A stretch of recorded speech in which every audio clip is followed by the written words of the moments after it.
Hi, and welcome to Malicious Life, in collaboration with Cyberism.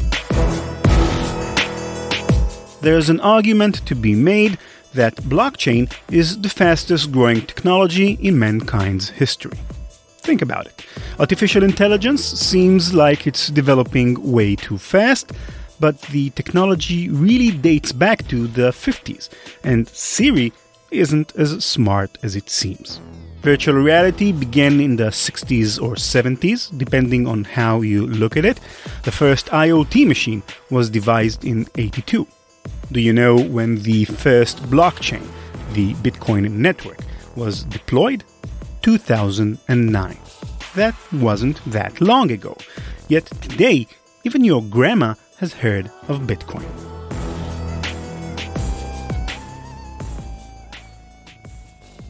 That growth is a direct result of the community supporting Bitcoin.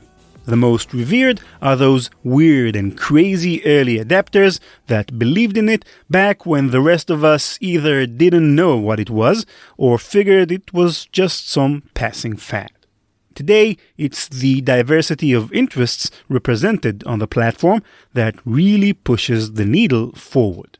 Individual investors, startups, corporations, miners, and developers all use Bitcoin in different ways for different reasons. But any software upgrade has to be agreed upon by the majority of the community. So technical and philosophical debates about exactly how things should be never stop. It's highly productive. But this is the internet, after all. In some of those same online forums where rich technical discussions occur, things can also get nasty and personal. Highly intelligent people regress towards pettiness and childish name-calling. And it's not trivial either. People have real money on the line, oftentimes a lot of it. These two sides of Bitcoin's immense growth, the rapid technological achievement and the dangerous infighting, all came to a head in 2017, a year Bitcoiners will never forget. The setting was ripe. Through factors too multifaceted and complex to get into here, the price of Bitcoin began to rise faster than it ever had before. In January, one Bitcoin was worth about $1,000. By June, $3,000. In the month of November, the number hit 5 digits. People were becoming rich in less than a year's time. Suddenly, Bitcoin was a hot item to the public. What was it? How did it work? And how could I become a millionaire off it too? Social media flared, news channels picked up the story, word spread around the world. So everybody was winning. Money, attention, success poured out of every seam. It appeared that a golden age had dawned. But just under the surface, the network was teetering on the verge of collapse. The widespread popularity that early advocates had been waiting for had finally come, but with it came a high cost. Technical problems that were just nuisance when the community was small now became glaring and potentially lethal. Debates among tight communities of knowledgeable users and developers ballooned into full-on internet wars. Factions hardened. Heroes became enemies of the people. Over the next few episodes of Malicious Life, we're telling the story of one proposed update to the network. It was called SegWit2x. The problem with SegWit2x is that, depending on whom you ask, it was either the upgrade that could finally save Bitcoin or a cyber attack that would ultimately destroy it.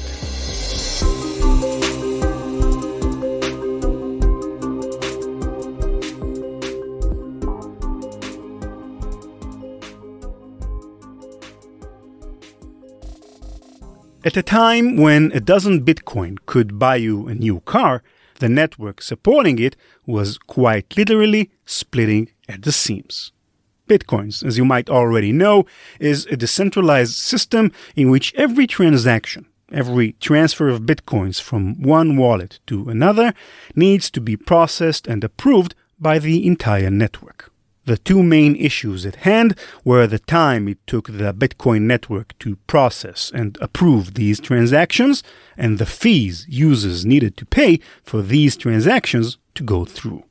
In the early days, when only a few people knew about Bitcoin and even fewer took part in the network, transactions were processed very quickly, in a matter of seconds or minutes, and fees, which are an optional feature of the network, were non-existent.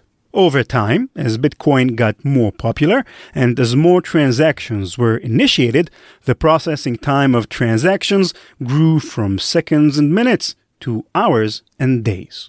As a consequence, more users were forced to pay fees in order for their transactions to be processed with a higher priority. By June 2017, the average fee users were paying in association with their transactions was $5. Now, $5 isn't a ton of money, but it does put a certain restriction on what kinds of transactions Bitcoin can be viable for, right? If you want to pay somebody $1,000 in Bitcoin, an extra $5 won't do much harm. But what about all the people who envisioned the future of money, a decentralized currency that could be used even just to purchase a cup of coffee in the morning?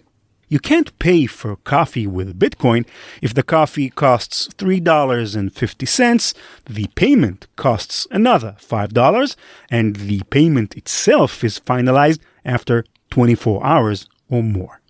Together, these two problems threatened the future of Bitcoin as they limited its viability as a practical means of payment.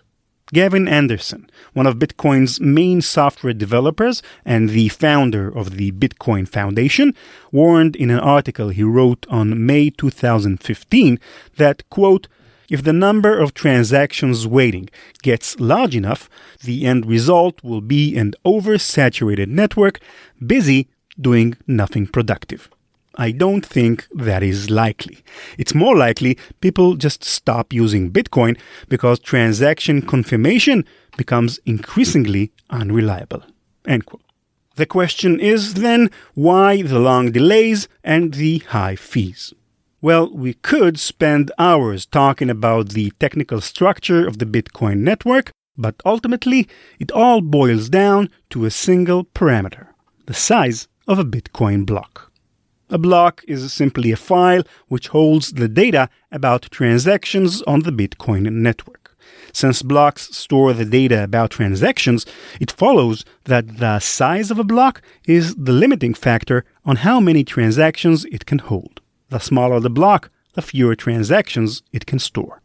By design, the Bitcoin network can only process one block every 10 minutes, which means that the number of transactions that can be approved every 10 minutes, also known as the throughput of the system, is limited to the number of transactions each individual block holds. In 2017, a single block's size was limited to 1 megabyte. Blocks exceeding the limit were rejected by the network. That meant that Bitcoin's capacity was only 4 transactions per second. Even if you're not familiar with Bitcoin at all, you can probably tell that this isn't a lot. Visa processes nearly 2,000 transactions a second so that its users worldwide can make instant payments. When the Bitcoin community consisted of a few developers and drug dealers, this wasn't so much of a problem. But as people's Bitcoins started doubling, quadrupling, and multiplying in obscene orders of magnitude, the business sector took note. As the 2010s went on, it became more and more profitable to be in Bitcoin. So whereas in the early 2010s, transaction throughput was an issue largely debated by engineers on a technical level, it became very important to different kinds of people with more varied interests. But we still haven't answered the question. If limiting the size of the blocks hurts the network's throughput, why limit the size of blocks at all? To many in the community, it's just a given. The block size is 1 megabyte, and that's just how it is. But this limit wasn't actually part of the original Bitcoin white paper, and Satoshi Nakamoto, the creator of the network, didn't come up with the idea. In fact, at first, he was opposed to it. It was one of his closest colleagues, Hal Finney, who came up with the idea. Another early developer who goes by the name Crydit recalled the story, writing, quote, "For what it's worth, I'm the guy who went over the blockchain stuff in Satoshi's first cut of the Bitcoin code. Satoshi didn't have a 1 megabyte limit in it. The limit was originally Hal Finney's idea. Both Satoshi and I objected that it wouldn't scale at 1 megabyte. Hal was concerned about a potential denial-of-service attack, though, and after discussion, Satoshi agreed. The 1 megabyte limit was there by the time Bitcoin launched. But all three of us agreed that 1 megabyte had to be temporary because it would never scale." End quote. So the 1 megabyte limit existed to prevent a scenario where a hacker could overload the blockchain by pushing an uncontrollable number of transactions all at once. It also served useful to have a certain level of scarcity to the block size. Crydit notes, quote, "A lot of people wanted to piggyback extraneous information onto the blockchain, and before miners and the community generally realized that blockchain space was a valuable resource, they would have allowed it. The blockchain would probably be several times as big a download now if that limit hadn't been in place." End quote. If people added information to the blockchain that wasn't absolutely necessary for personal, political, or whatever reasons they might have, it would make the blockchain simply a bigger file than it needed to be. More data on the blockchain means fewer people can store all that data and participate in the security of the network. But as we've seen, as Bitcoin grew in popularity, this limit also started to have a real detrimental impact on the network's throughput. Luckily, one of Bitcoin's core developers had a breakthrough solution.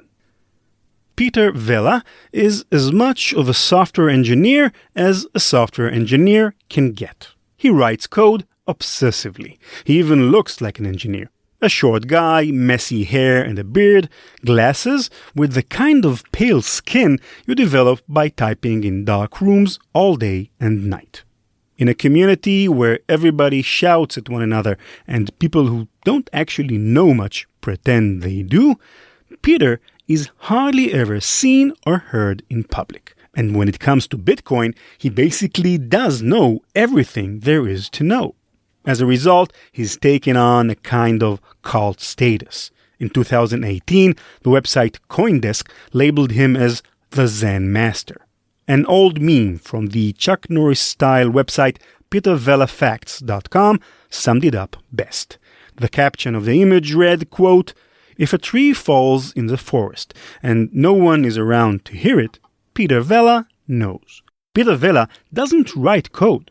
He wills it into existence.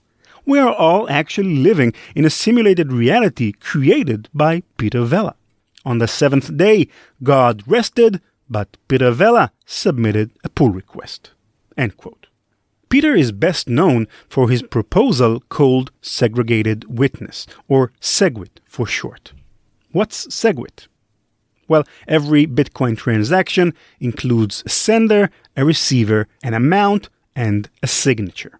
A signature is created when a sender's private key and transaction data are combined using a cryptographic algorithm.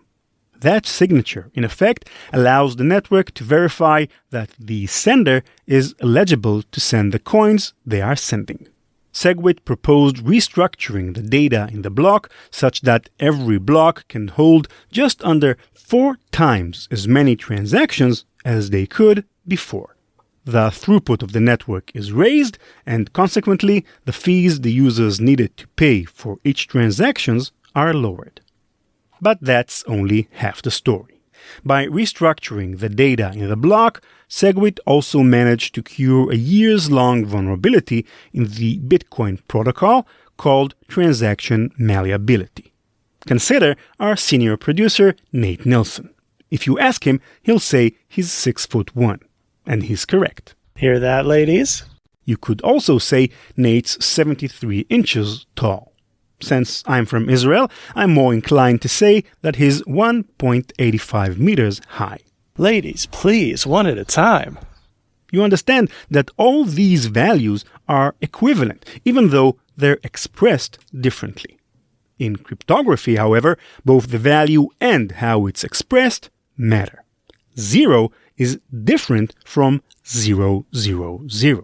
For years, it was possible to change the cryptographic ID of a Bitcoin transaction while the transaction was still processing, as long as you didn't change the value underneath. Historically, this wasn't a very common exploit, but it did discourage developers from deploying third-party services, software built on top of the blockchain itself.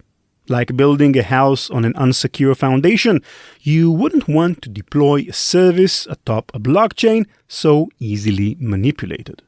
So SegWit was a 2-for-1 deal, which made it popular with Bitcoin investors. But it didn't quite catch on with those who felt that simply raising the block size was a better solution. Instead, with SegWit on track to activate, some of these so-called big blockers got together to propose another network upgrade. Their solution would turn out to be much, much more controversial. When Asil Kayal stumbled upon malicious code hiding inside a seemingly innocent app, well, it's just another day at the office. But then she realized who are the intended victims of the malware. And that's when things got interesting, because the malicious code targeted ISIS, the notorious terrorist organization. Who wants to spy on ISIS operatives? You're probably thinking about the US or maybe Israel, but the true answer might surprise you. Domestic Kitten is the name given to that malware and the title of an episode of CP Radio, a new podcast from Check Point's research lab produced by me and the team behind Malicious Life. In each episode of CP Radio, we'll take a deep dive into a recent research published by Check Point Research and talk with Check Point's top researchers, like Asil Kayal, about their investigations and discoveries. Check out CP Radio. Search for CP Radio in your favorite podcast app or point your browser to research.checkpoint.com.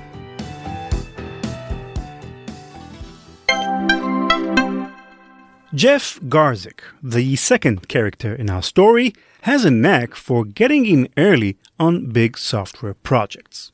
Out of college, he joined the team that developed CNN's very first website. He moved on to Red Hat, where he helped develop the Linux kernel, which, among other things, became the basis for Android's operating software. So if you own an Android today, there's a little Jeff Garzik in there. In 2010, Jeff came upon an online post about Bitcoin. It wouldn't take long before he made his mark on the technology. On August 8, 2010, he posted in the legendary Bitcoin Talk forum where early adopters, pioneers, and Nakamoto himself used to debate and discuss all things Bitcoin. His post didn't read as anything particularly alarming. It was quite short, actually. He wrote, quote, "The value out in this block number 74638 is quite strange," end quote. He copied the code for the upcoming block. The block contained 2 value out fields, which corresponded with how many bitcoins the receiver of the transaction would get. In total, they added up to over 184 billion bitcoin, completely out of thin air. I probably don't have to tell you that that's a lot of bitcoin. But for context, it's worth mentioning that programmed into the Bitcoin code itself is a rule that no more than 21 million Bitcoin will ever exist. So in this single transaction, one person was going to receive approximately Well, let's see. If you subtract 21 million from 184 billion, okay, drag the one, yeah, here we go. One person was going to receive approximately 184 billion more Bitcoin than will ever exist. So this wasn't just a quite strange block, as Jeff Garzik put it. It was a cyber attack. Almost as soon as Jeff raised the issue, Satoshi Nakamoto and his colleagues got to patching the Bitcoin software client. Within 3 hours, they'd come up with a patch, and within 5, they'd deployed it. Within the day, Bitcoin was saved from complete collapse. Garzik became renowned for having discovered the bug and went on to become one of the network's most important core software developers for the next 4 years. By mid-decade, he'd earned his spot in the pantheon of early developers, entrepreneurs, and proselytizers revered in the Bitcoin community. People like Peter Vela, Gavin Anderson, and many others, some of whom we'll get to later in this story, looked up to as the pioneers who helped shape Bitcoin for the rest of us. But as Batman once said, you either die a hero or you live long enough to see yourself become the villain. In 2017, as the Bitcoin community began to fracture, Jeff Garzik chose a side.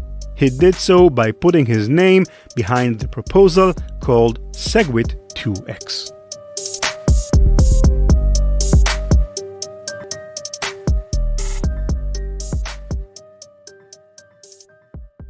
SegWit2x was deceptively simple. Here, I can describe it in one sentence. Adopt Peter Vela's SegWit, then double the block size from 1 megabyte to 2. Get it? SegWit2x. SegWit and double the block size. Easy. It was first introduced with a proposal called the New York Agreement, signed by a number of the most powerful people and businesses in Bitcoin. The man at the heart of it all, the Thomas Jefferson of this proposal, was Barry Silbert. It's not uncommon to refer to it actually as Barry Silbert's New York Agreement. Barry's a good guy to have on your side. One of the few most powerful investors in cryptocurrencies, he was an early investor in companies like Coinbase and Ripple, which went on to become household names in Bitcoin space. In 2015, he founded the Digital Currency Group, one of the biggest VC groups in the sector. All this makes him sound like a big, scary guy, but up close, it's kind of hard to not like Barry. He's got short, messy hair and one of those pudgy baby faces you just want to squeeze. And he's usually smiling, too. Even if you watch him talk about, market trends and investment figures on CNBC, he does it with a little smirk. In May of 2017, nearly 60 Bitcoin companies in over 20 countries had quickly signed on to show support. Together, miners representing just over 80% of the hashing power of the Bitcoin network signaled they were behind the agreement. Some of the most influential people in Bitcoin were behind it. People like Mike Belch, CEO of the wallet company BitGo and the principal author of HTTP 2.0, Jihan Wu, the 31-year-old billionaire CEO of Bitmain, which, along with other things, controls the largest mining pool on the Bitcoin network, and Jeff Garzik. Jeff didn't just support the proposal. He was actively developing the software implementation necessary to implement it, called BTC1. With all this positivity, it's hard to believe that, to its detractors, the New York Agreement represents everything wrong with what Bitcoin was turning into. Why? As we've seen, doubling the size of blocks has its benefits with regards to high throughput and lower fees. But it also has its downsides. Consider the issue of full nodes versus light nodes. Bitcoin users are encouraged to keep a copy of the entire blockchain on their computers. These full nodes act as watchful eyes against malicious actors who might try tampering with the blockchain for their own profit. But not all users run full nodes because it requires that your computer maintain a copy of the entire history of Bitcoin since 2009. That's a ton of data. As of this writing, around 280 gigabytes in total. It's much easier to run a light node, which contains much less data, doesn't provide as much security to the network, but doesn't require as much of your computer. What happens then if, due to the larger block size, the Bitcoin network were to process many more transactions per 10 minutes than it already does? More data needs to be stored at a faster rate. 280 gigabytes become 300, 400 gigabytes before you know it. And most people simply can't afford to keep half a terabyte of data sitting around on their hard drives. More users will have to run light nodes instead of full ones, meaning they won't be able to participate in the security of the network. When only the already richest and most powerful users on the network are left to maintain it, their power grows even further. You no longer have decentralization. Those weird and crazy people who believed in Bitcoin not just as a money-making investment, but as the future of money, they wanted their platform to grow, but not if it came at the expense of the democratic spirit with which they created it. The whole point of blockchain and cryptocurrencies was to remove the need for centralized power, to delegate that power back to the greater public. But the majority of people who supported Barry Silbert's New York Agreement weren't the weird and crazy people first drawn to Bitcoin for its technical ingenuity and libertarian spirit. Instead, the New York Agreement was supported mostly by miners, people mostly located in China who came to the platform during its period of early growth as a means of profit-making.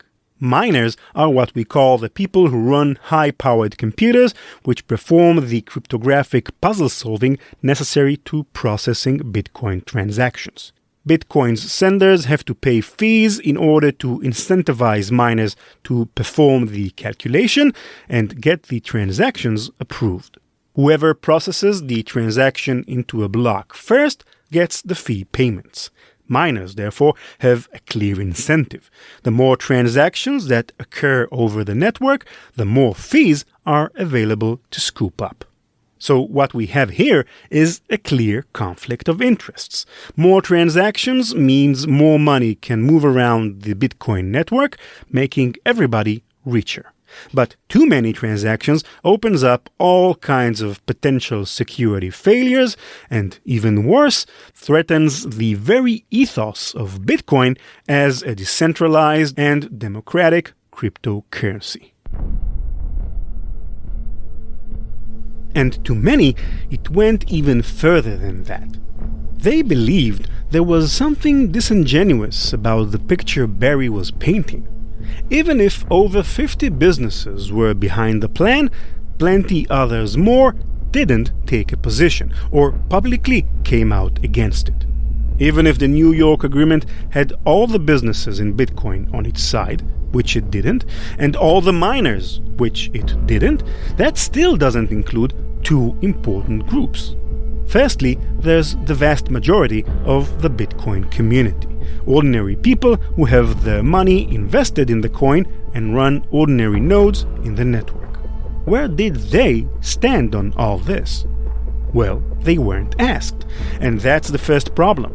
The New York Agreement was signed by a bunch of companies and miners before it was even exposed to the wider public. It was only an agreement among wealthy corporate interests. Ironically, it was first introduced to the world during 2017's Bitcoin Consensus Conference. And it wasn't like Barry, Jeff, and their buddies were asking, "Hey everyone, how do you like our idea to double the block size?" It was more like, "Here's what we came up with, here's everybody we've got on our side, We hope you'll join in. Secondly, SegWit2x didn't account for the single most important group of people in the entire network, the elite group of Bitcoin core developers that actually maintains the software, like Peter Vela. These are the guys who work tirelessly full-time on making sure that Bitcoin is functional and secure for the rest of us. The geniuses without whom the system would fall apart. They know more about how Bitcoin works and how it can work and how it should work than anyone else by miles. What did they think about SegWit2x? Besides Jeff Garzik, not a single one of them liked the idea. Peter Vela, for example, the guy responsible for the SegWit part of SegWit2x, came out against it. That should say something. And the 2x supporters probably knew that their proposal wasn't as popular as they were making it out to be. How do we know? Well, usually when a fundamental change is proposed to the Bitcoin software, it takes the form of a BIP, Bitcoin Improvement Proposal. BIPs are tested and vetted by the wider community to make sure they're safe. Once the community accepts the BIP, the core team implements it into the core software, and all nodes on the network update. It's a standard agreed-upon system to ensure that updates to the Bitcoin code aren't malicious, buggy, or unpopular. SegWit2x could have been proposed in the beginning as a BIP. Then the community could signal how they felt about it. Instead, even before the community knew what it was presented as an agreement. But who actually agreed to it? Thus, to oversimplify things, we're left with two teams. On one side, the so-called small blockers, users and core developers. On the other side, big blockers, businesses and miners. The block size doubling would occur in November 2017, meaning that if anybody was going to stop SegWit2x, they had about 5 months to do it.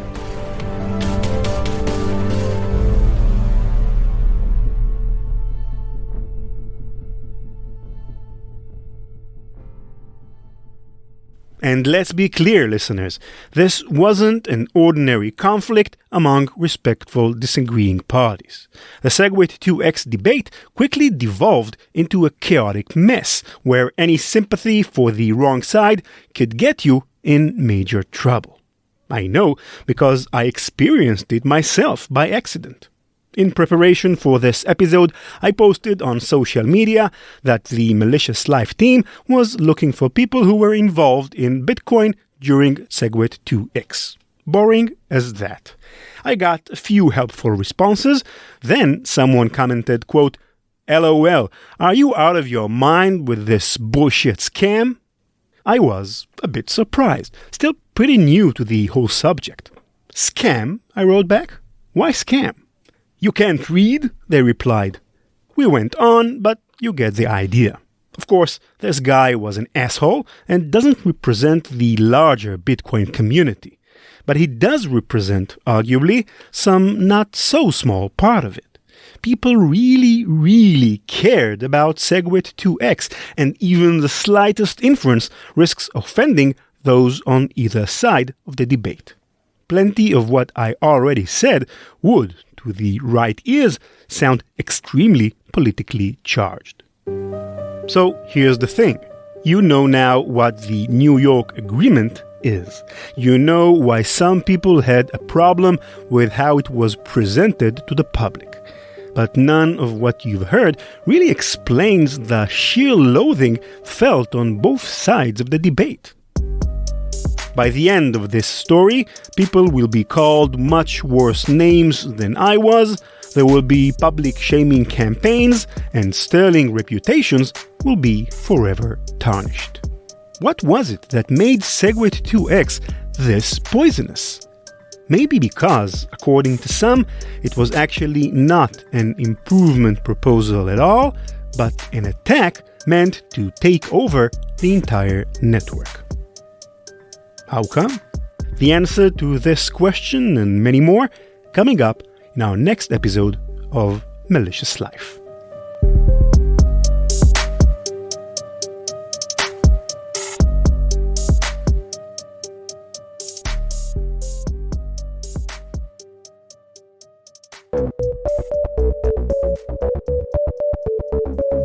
That's it for this episode. Thank you for listening.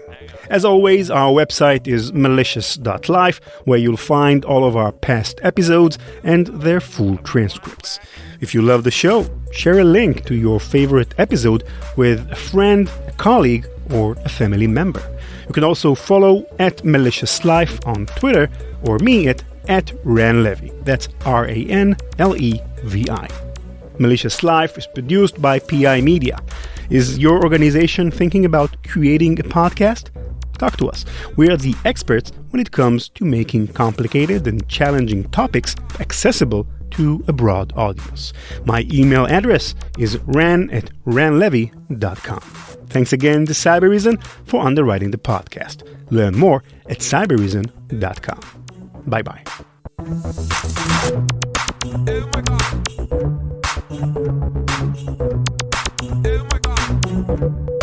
CK music.